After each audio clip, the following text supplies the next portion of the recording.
Last Christmas, Silent Night, Deadly Night, that's the one with Santa as the axe murderer. Well, it's coming back. When angry parents picketed theaters where it played, and the critics took offense. And Silent Night, Deadly Night now has the distinction of joining I Spit on Your Grave as one of the two most contemptible films I've seen. And I don't mean to think it's campy. It really is quite awful. You people have nothing to be proud of, even if you made a few bucks off of all the negative publicity. Your profits truly are blood money. In 1984, slasher movies were still very controversial, but the outrage surrounding Silent Night, Deadly Night was so massive that they had to pull the movie from theaters due to the protests. We can mostly blame it on the marketing, since the angriest protesters never actually watched the film. They were upset parents, watching the TV as a family and witnessing a TV spot such as this on an ad break during Little House on the Prairie. The ad scared kids. Of course it did. Years earlier, a movie called Christmas Evil had come out, and nobody batted an eye. So, is this movie as awful and revolting as it's made out to be? I would actually argue that as far as 80s slashers are concerned, it's quite amusing, and it's surprisingly well written, for what it is. In a typical slasher flick, you would have a group of victims killing time for a while, before getting slaughtered one by one. And over the course of the evening, you would learn a little bit of the backstory of our killer.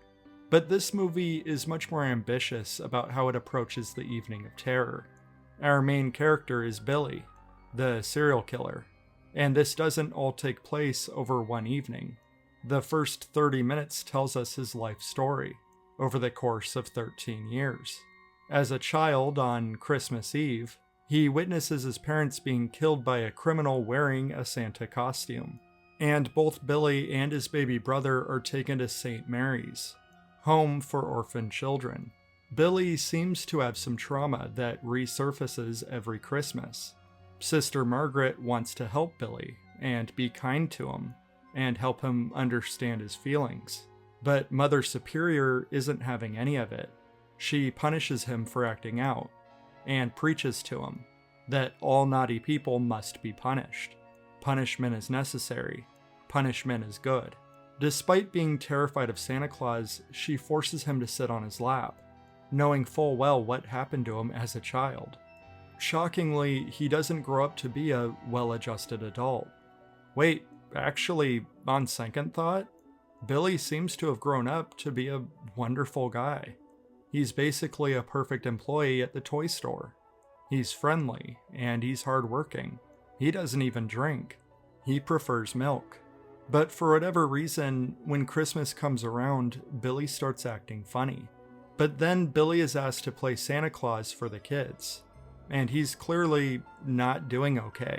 Sister Margaret knows that Billy struggles this time of year, and she calls the store to check on him, and she learns about his promotion.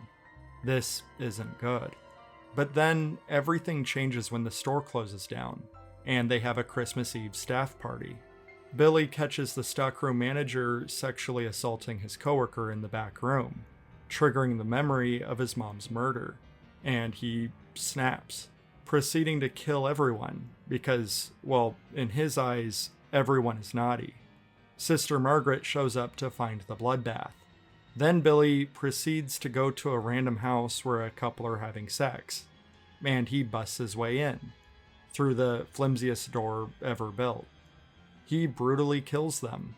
Then later on, he happens on some bullies that just beat up some kids for their sleds, and he chops one of their heads off. Now it's Christmas morning, and Sister Margaret is asleep at the police station. Turns out, Billy has killed 3 more people, and he's been avoiding the police all night. He's not stupid, and everything he's done makes sense, if you know his baggage. But that also means that she can predict his next move. He's coming home for the holidays. So, on Christmas morning, the orphans are outside playing, and Santa Claus is approaching them. A police officer shows up and shouts at him to stop, and when he doesn't respond, the cop shoots him dead in front of all of the orphans. But it turns out it wasn't Billy. It was a friendly old deaf guy that was visiting orphans on Christmas Day. It's comedy gold. Then, of course, Billy kills the cop and enters the orphanage. But before he can slaughter Mother Superior, he's shot and killed by the police captain. But Billy's brother Ricky looks up at Mother Superior and starts calling her naughty. With my favorite way to end a horror movie, a silly freeze frame. And that's a wrap. Silent Night, Deadly Night isn't high art. It's a holiday slasher. It's vulgar, it's disgusting, it's in poor taste, and that's exactly why I love it.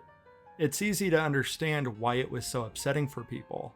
Bad marketing aside, it's got some pretty tasteless moments, especially with children, from threatening violence to gifting murder weapons to little kids, and shooting friendly old deaf guys in front of orphans. Maybe there's something wrong with me, but I find it all pretty amusing. The movie has a fun premise, with a bunch of creative kills and a bunch of different locations. The pacing is quick, and I actually really enjoy all the different performances of Billy over the years, as we watch him slowly spiral into insanity.